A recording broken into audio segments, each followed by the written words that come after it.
It's time for a look at This Week in History.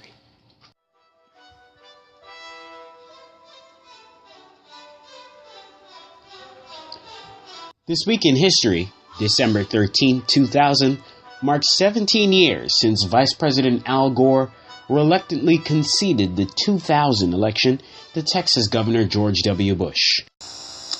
And now, my friends, in a phrase I once addressed to others, it's time for me to go. Thank you, and good night, and God bless America. Concession came following weeks of legal battles in the Supreme Court over the recounting of votes in Florida. Good grief. Look at that. 11.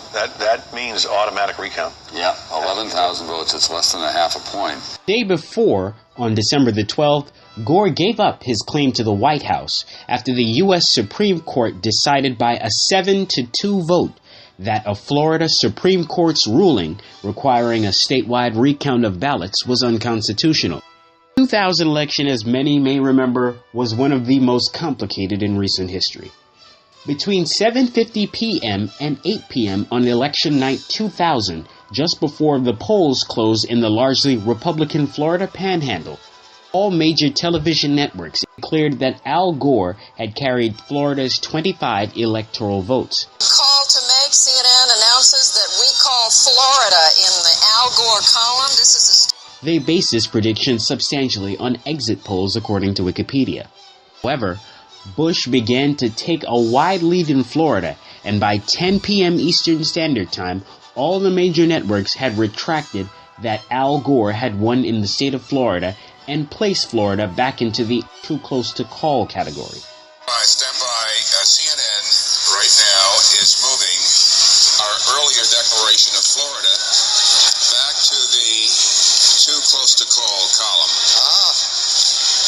20 hours later, at about 2:30 in the morning Eastern Time, with about 85% of the votes counted in Florida and Bush leading Gore by more than 100,000 votes, all the major television networks declared that Bush had carried Florida and therefore had been elected the president.